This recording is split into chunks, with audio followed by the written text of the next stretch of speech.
Fuck.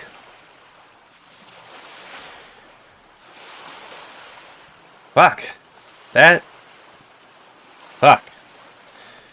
Anyways, hello and welcome to another Let's Play.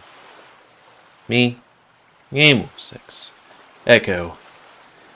Before we start, if you want to play this game, and I don't see why you would, you can go to itch.io, you can get the game for free, but if you want to support the people that made this game, and are making others, you can go to their Patreon. So, I said fuck in the first minute, which you're not supposed to on YouTube, or else, you know, videos don't tend to do so well because... fuck!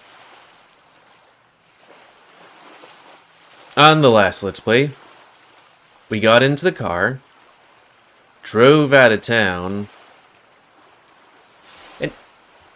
and let me just show you what we ran into for a hot second.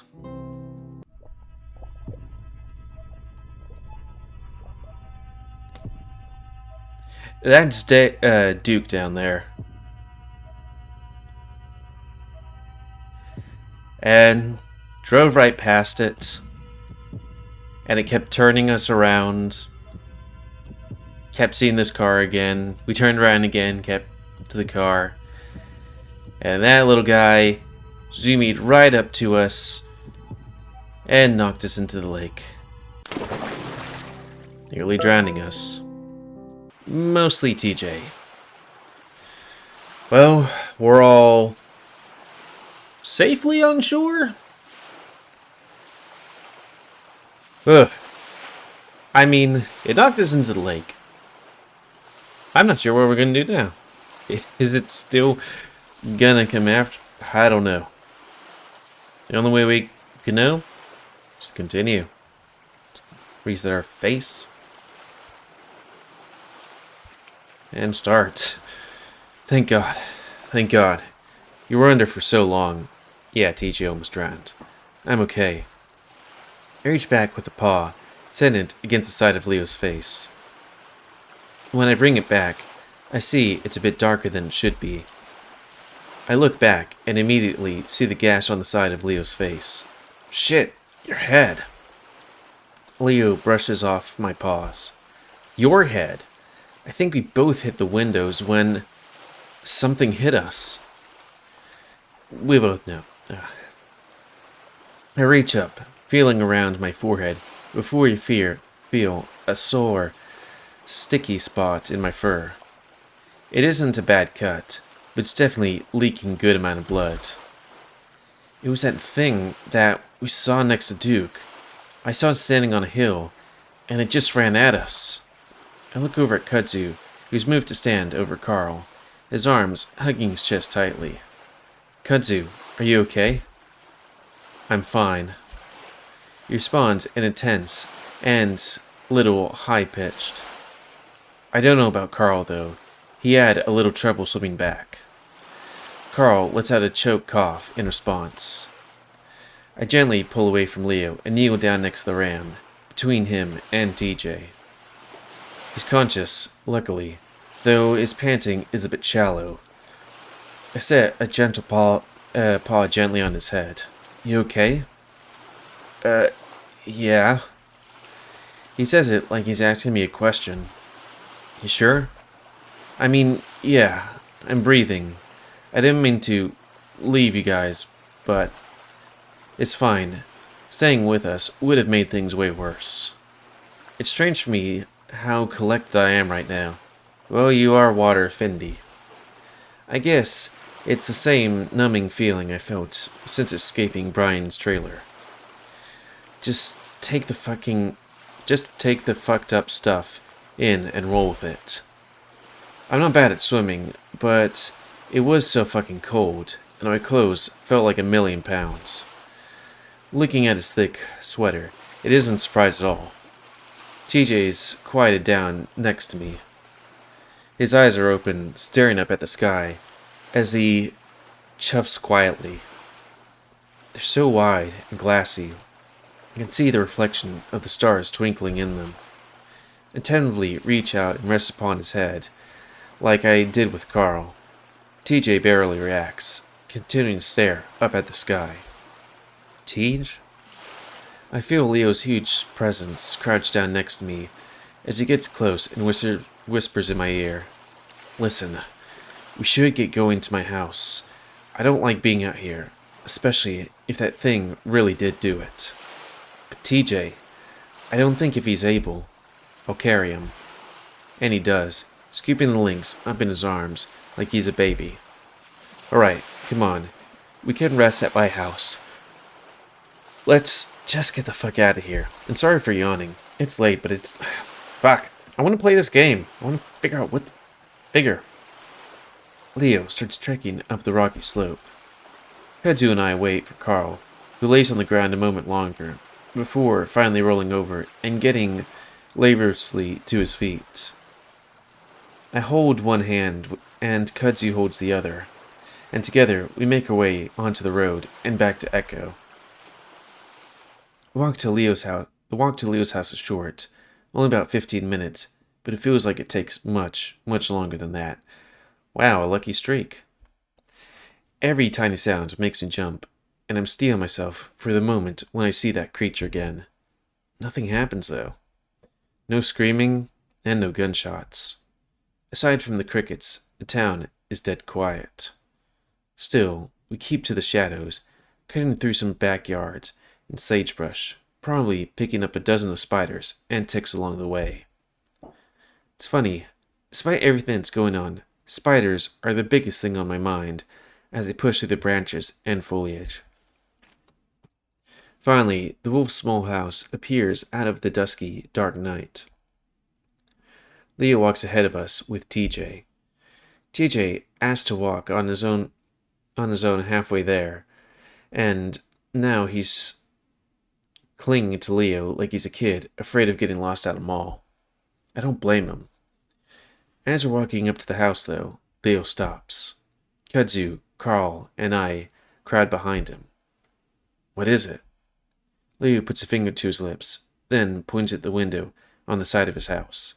It's broken. Shit. Leo lets go of a hand, then makes a stay here motion with the other as he starts creeping towards the house. Well, if this is like we chose to come to this house, that was Brian. With some difficulty and a few awkward sounds, Leo pulls his gun out of his wet pants. I scream internally at the thought of Leo going in alone, but he's the only one with a weapon now. What happened to Kudzu's weapon? Kudzu should still have it. Apparently Kudzu had lost it during the whole lake incident, which Leo is pretty pissed about. I mean, I'd be pissed in general, not at Kudzu, but just pissed. Because none of us were expecting that. Leo tries the door, then disappears inside, reaching out to make sure the screen door, sorry for the odds, doesn't bang shut behind him. And then he was gone. We stand there in silence for a moment, then Kudzu whispers, "Hey, let's stand back to back, just in case." "Yeah, okay." Kudzu turns towards the road when I face towards Leo's house, while I face. Carl and TJ stand on either side of us. TJ hasn't said a word since Leo put him down. Ever since what happened at the lake, something in him snapped. I mean, fair enough. Maybe we should have gone up to my place. That would have been the plan. Carl gazes up sadly towards the mountains, his mansion somewhere hidden in the darkness. I don't know. If someone broke into Leo's place to steal stuff, they definitely want to do the same to yours. Knowing this town, Kudzu's probably right. Most of the people here resented Carl's family and the way their mansion looked over the whole town. Like they're taunting us, people would say. I keep my eyes on the house, trying to see through the black windows. Leo hasn't turned on any of the lights on, of course, so I can't really see anything. Listening doesn't bring us any clues either. So, what do you guys think that thing was? I don't know. I still think it was some kind of animal. Not gonna say anything. It practically bent the car in half. I say it out the side of my mouth, away from TJ. Maybe we should go inside? Probably safer in there, if there's a burglar or whatever. Didn't the mayor say something about it? Like, that it was only, that it only kills us if we're trying to leave? I don't remember that, but, I remember him saying something. I glanced back at Kudzu. Is that what she was talking about? Kudzu shakes his head and shrugs his shoulders. I really don't know, Chase. We go back to waiting. I'm about to mention that maybe we should move closer to the house, just in case, when I hear a scream. It comes from inside Leo's house, and definitely doesn't sound like Leo. Carl squeaks next to me. Shit. I'm already running up the stairs through, and I hear the others fall closely behind. I push through the door, almost running headlong into a bench, where you're supposed to take off your shoes. Leo! I shout, just as I realize that was probably a bad idea. A moment passes, where the only sound I can hear is the heavy breathing of my friends next to me, or behind me. Then, down here, turn on the lights. Jenna? His voice comes from the hallway, and it's calm. I move a paw along the wall before I find the light switch, revealing the kitchen. Move down the hallway towards Leo's room, where I can see the light is on. Inside, I find Leo standing over his own bed. In the bed is someone else. A little polecat, disheveled in a tank top, looking even more skeletal than usual. Well, heck. It's Clint, curled up in a little ball, cowering. Leo has his gun pointed on him. Wait, please don't shoot me. I just need a place to stay. Leo inches the gun lower. Then why aren't you staying at your own place? Kudzu and Carl stand next to me, while TJ stays in the doorway, gazing in at us from the dim hallway. Leo raises his gun again, and I actually think he's about to shoot Clint. Clint raises paws, whining. Leo, wait, he helped me find Chase. Knew it. What? Leo glances at Kudzu, then back at Clint. He, came up to my door last night, told me he saw Chase in the trailer. I'm confused too, but I guess I never asked Kudzu how exactly he was able to find me. My mind immediately flashes back to when I saw Clint peering in at me in the trailer, asking Brian for drugs. I might not have found Chase if he hadn't told me. Clint nods enthusiastically to that, but Leo doesn't lower his gun. Wait, Leo, Clint hasn't done anything to hurt us since this started. Just, everyone's gone fucking crazy. Might as well get rid of him before he has a chance at it too. Leo? Mr. Red Flag, apparently. I saw a little video of it, like, what's his name? The guy that does, like, a whole bunch of, not art for the game, but art of these games, like this and Adastra. Did like a little video of like other Let's Players being like, hey, Leo's Mr. Red Flags. Wasn't the red flags that I was talking about, but they were definitely red flags, like the punches in the walls and stuff. Wait, what are you doing, Leo? Leo has a hardened look in his face that I don't recognize at all. Wait, I know how to get out of here, I think. Leo stands falters, but only just. What do you mean? That's why I'm here. Just to get the gun off. Just get the gun off me for a second, and I'll explain. First, you gotta take LSD. Clint is twitchy and keeps scratching at his chest and arms. It comes off like he was able to find those drugs after all. Okay. How? I mean, I guess he could have broken into Brian's place or something. Come on, Leo. It's all of us against him. He can't do anything to us. Leo keeps the gun up for a few seconds, then finally lowers it in a dismissive grunt. Alright, fine. How are we supposed to get out of here? Clint slowly pushes himself up to sit up against the frame of Leo's bed, clearing his throat. Well, I think it might have something to do with the train yard.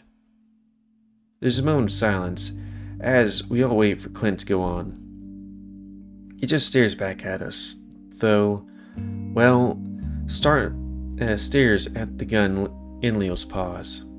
Clint? Huh? Clint doesn't look at Kudzu as his eyes remain fixated on the pistol.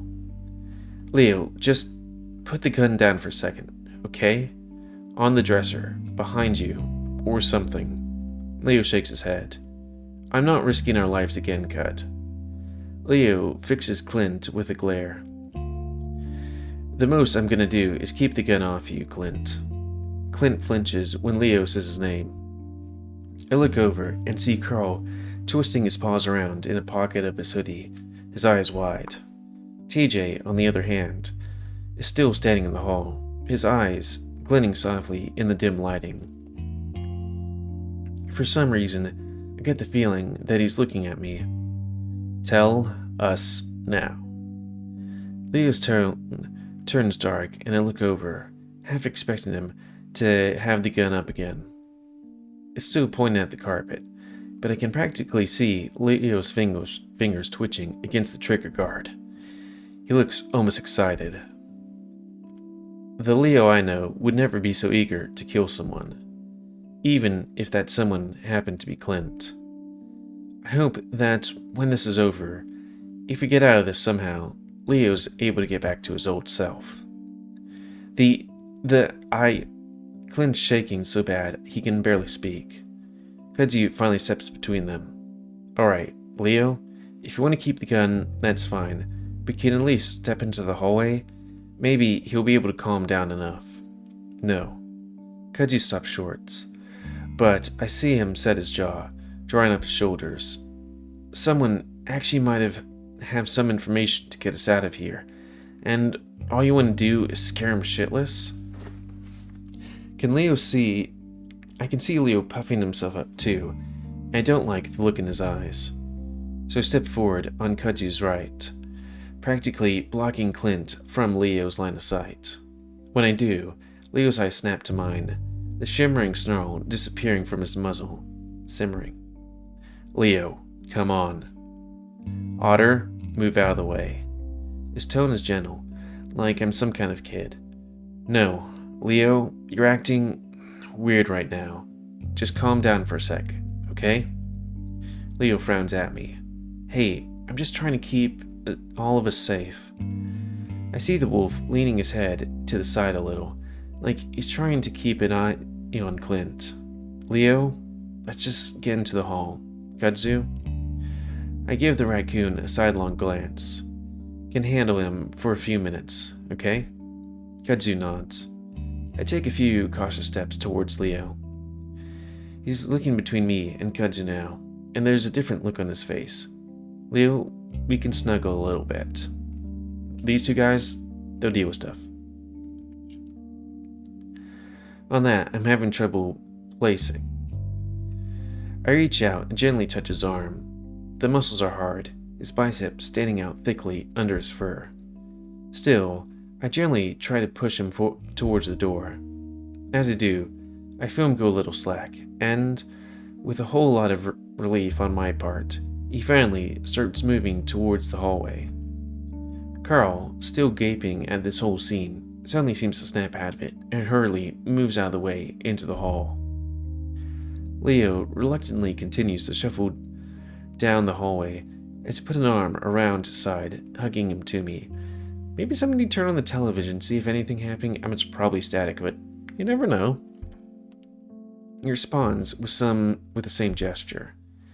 He passes a solemn-looking TJ, his eyes following me as we move towards the kitchen. You okay, TJ? He doesn't say anything, instead, just slowly following us into the kitchen. His fur is still spiky and mussed up from the plunge into the lake, and his clothes look uncomfortably damp. That gives me an idea. Why don't we all get our clothes into the dryer?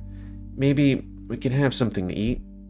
There's a moment of silence, neither TJ nor Leo giving any response. Carl gives a muffled cough, though. Hey, actually, I could go for some food. TV dinners for everyone. About 20 minutes later, Carl, TJ, and I are sitting in the laundry room, putting our clothes through the dryer. I can hear Leo in the kitchen, frying something up on the stove. While I should be worried about not keeping an eye on him, he's calmed down considerably since we were in the bedroom. Also, the laundry room is between the kitchen and the bedroom, so it would be pretty hard for him to pass without me seeing. So I keep watch, leaning against the wall, staring out into the dark hallway. Carl sits on the dryer, vibrating along with it, while TJ sits on the floor, cross-legged, looking at nothing. Okay, he's got underpants on. It feels good on my ass, dude. It is kind of weird where it's just like, okay, we're just gonna sit here. I'm about to eat food, doing laundry, listening to this jive music. Jive might not be the word. After all the shit that's happened. What? The vibration? No. The heat. I was freezing, and I didn't even realize it. Carl knocks his hooves against the side of the metal dryer. Hey, Tej, wanna join me up here? No, thank you. You could just lean up against the side. You gotta be cold, too. This time, TJ doesn't say anything, and I finally look away from the hallway. TJ, are you okay? Do you want to talk? TJ looks up at me, again with those emotionless eyes. No. He says it too quietly, I guess. It's almost like he didn't say anything at all. He says it too quietly. I hold his gaze for a while before looking away. Don't worry about it, Tej. We're gonna be out of here in no time. Carl slides off the dryer, his damp underwear squeaking loudly up against the metal as it clops to the ground. He gives a few strategic tugs at his underwear to probably loosen the wedge he'd just created. Then he sits down on the ground in front of TJ, cross-legged as well. TJ barely looks up at him, and I notice Link trembling slightly. Listen, back at my house, I was like stuck in this weird trap version of my house. Like there was no exit. TJ finally glances up at the ram.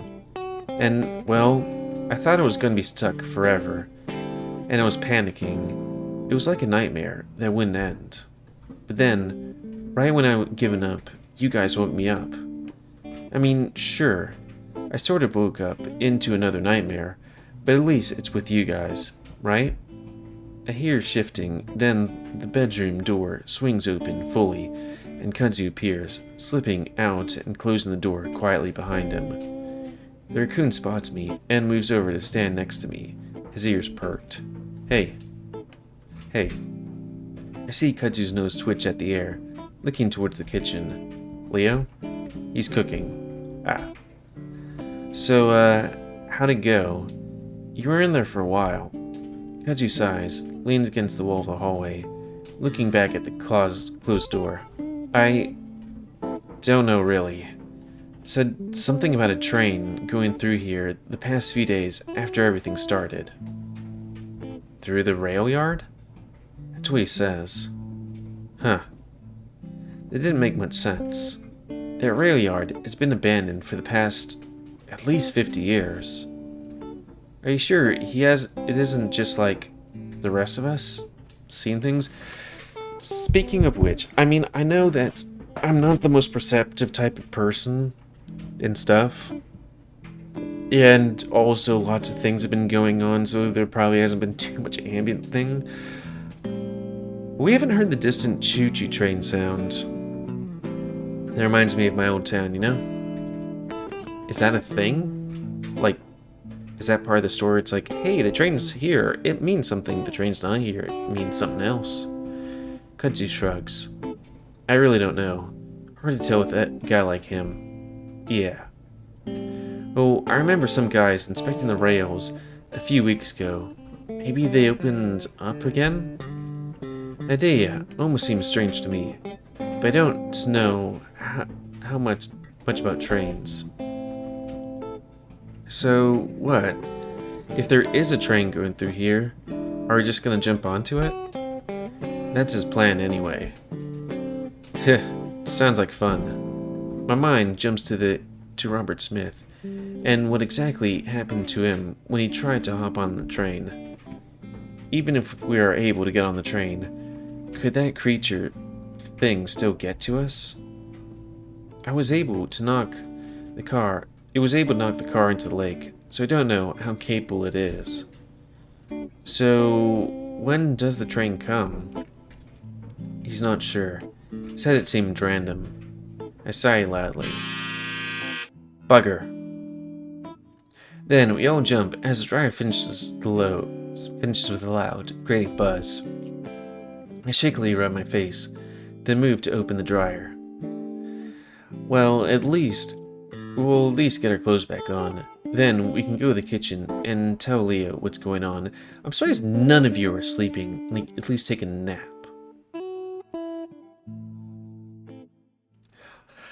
I might exhaustedly want to just lay down, you know. We all sit at the table, eating quietly, as Kudzu tells Leo everything. The food looks like some kind of vegetable stir-fry. First bite reminds me that I'm starving, and it's hard not to just try and shove all of it into my mouth at once. Carl, sitting across me, does just that. It sounds like a load of bullshit. Kudzu shrugs. I don't know what else is going on. Why would he lie anyway? To buy himself some time. Kudzu closes his eyes for a second, breathing in deeply. Listen, Leo, there's no way he's gonna try anything. He's scared out of his mind right now. Dude was scared. Didn't stop him from trying to kill us. It's probably worse that he's scared. Leo looks up at the hallway, towards the bedroom, and I'm starting not to like the look in his eyes again. In fact, I'm wondering why the fuck we left him in the room alone in the first fucking place. Leo starts to show his teeth. I reach out and rest a paw on the wolf's arm again, feeling the tensing of his muscles underneath the fur. Hey, don't worry about it. But he jerks his arm away and suddenly turns on me. Why the hell are you on his side with this shit? You were with that fucking bear. You know what else these crazes are doing? Wait, you know what else these crazes are doing? I wince internally at being reminded of the incident, but I try again to reach out. Yeah, but Clint isn't Brian. You know he was pushed around by that bear too. Leo pulls an arm further away from me. He's looking back and forth between me and Kudzu again. What is this? You're both acting like I'm the crazy one. The wolf pushes his chair back from the table. I heard you whispering shit in the hallway. You've been saying things behind my back? Leo narrows his eyes at Kudzu. Whoa, dude, chill out. Why don't you keep eating, Carl? Damn, you got him good. Just go back eating. Leo shifts his gaze towards the bedroom again, before abruptly standing up. I'm gonna check on him. Leo? I start to stand up as well, but Kudzu's the one to step ahead of me. He moves to intercept the wolf, both hands out. Come on, Leo. But he doesn't get to finish. Instead, the wolf goes straight through him, grabbing one of his arms and punching him in his face. Fuck, dude!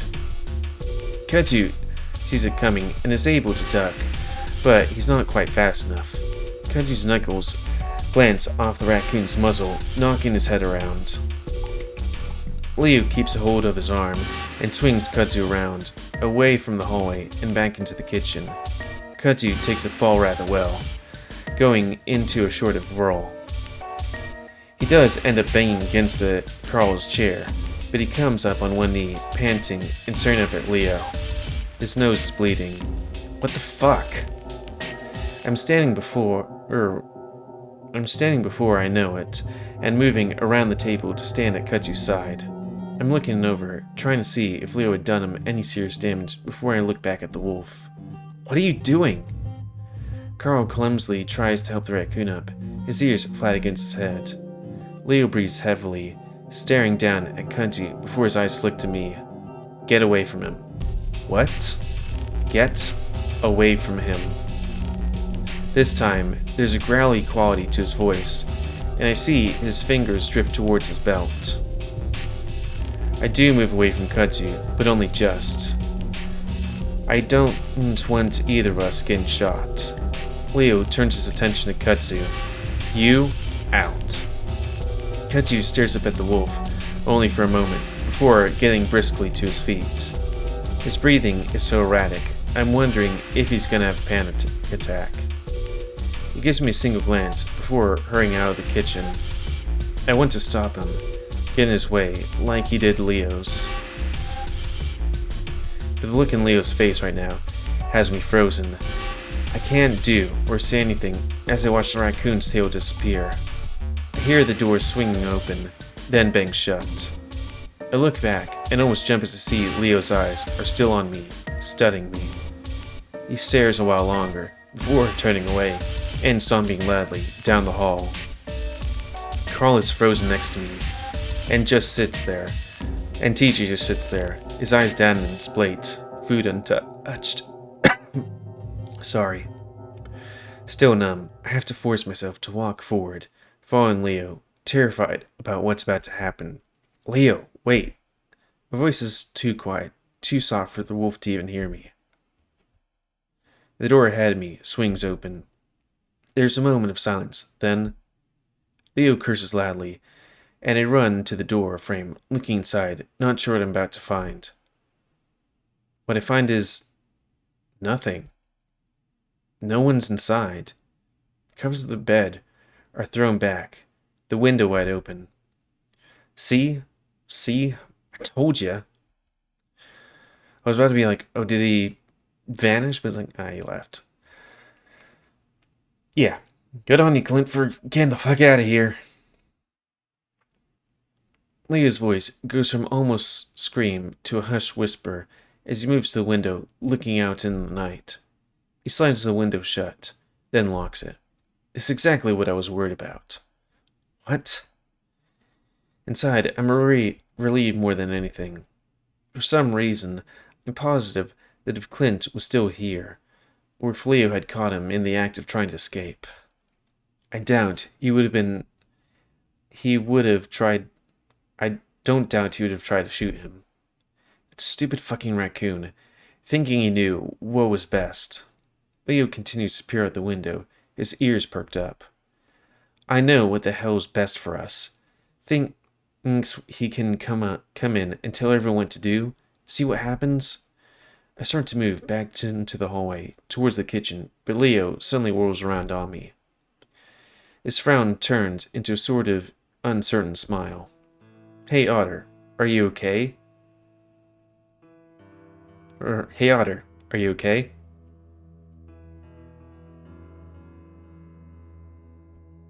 I don't say anything, I just stare at him. Otter? Vaguely, I can hear Carl clopping around, uncertain in the hallway, probably too afraid to get close. I try to speak, then wet my lips. Yeah? Leo extends a paw. Come here. Did I scare you? Yeah, you fucking did. I fidget with my paws. No. Well, come on then. Slowly, I move into the wolf's room. Despite my dragging feet, my mind is racing, trying to decide what the hell is going on and what the hell I'm going to do. Leo's lost it. There's no question about that. It's something that I've sort of known for the past day, ever since we found him in Duke's basement. And now, it's getting worse. A lot worse. Still, I continue to move towards him, like I'm in some sort of dream. Soon, he's got me wrapped up in his arms, and despite the warmth, despite the strength I feel in them, I don't feel good about it at all. I'm just scared. Chula. He breathes in my ear, sending shivers down my spine. I told you, I'm gonna protect you. I'm gonna I'm going to keep you safe. That's exactly what I'm going to do. He starts rocking me back and forth, shifting us around on his feet, like we're doing some kind of half-dance at prom. He's moved us around so that I'm looking at the door, and I can see Carl's horns, his eyes fearfully peering into the room. That raccoon, he wasn't good for you. Good for me? He helped me. Leo gives me a squeeze that almost knocks the breath from my lungs, and that cuts me off. Maybe, maybe not. I could see him acting strange, kind of like the others. The wolf continues to rock us back and forth as I continue to look over Leo's shoulders, seeing in Carl's eyes that this is definitely fucked up. I don't say anything else to Leo, worried about how he might take it if I keep trying to convince him that Kudzu was only trying to help us. I'm going to get you all out of here, like I should have done from the beginning, okay? It gives me a little shake, while I'm silent a little too long. Okay. Okay. And he keeps rocking me like that for what seems like hours. And when we finally make another revolution, I can see that Carl is not there anymore. Then I hear something. Soft at first, then louder and louder. Leo stops dancing with me. I can make out a rhythmic, dull metallic sound, accompanied by a horn. Train?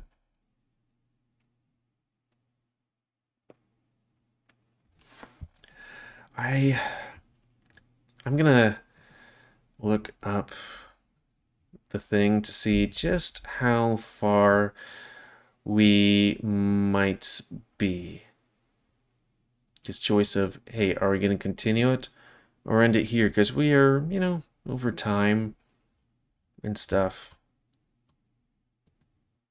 And yeah.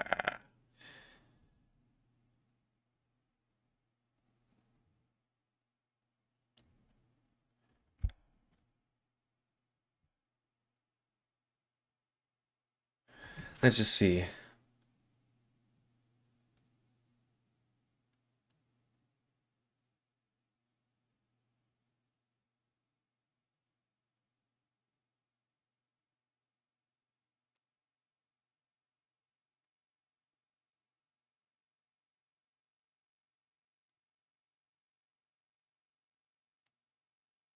Okay, I don't understand that thing there.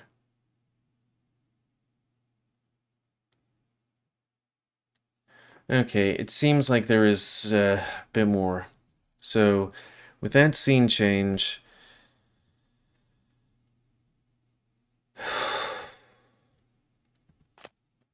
Got it.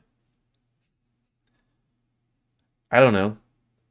Like, what's worse? You're a friend slash, like, romantic interest, slowly going crazy and trying to isolate you from everyone. Or that thing. Well, I'd say that thing.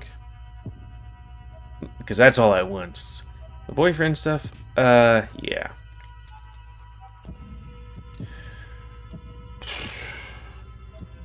Leo. Like, I'm blaming this on the whatever's going on in Echoes affecting him. But also, Leo, you dumb motherfucker. And also selfish motherfucker being like, hey, we're going to...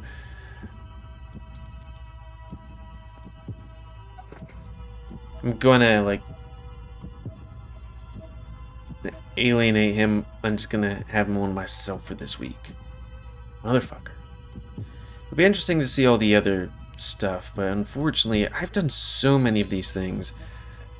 I can't really play them. I mean, I can play them for a while, but it's like... I just have too many videos. Well, comment, guys, like, comment, say what you like, dislike, tips, tricks, otherwise.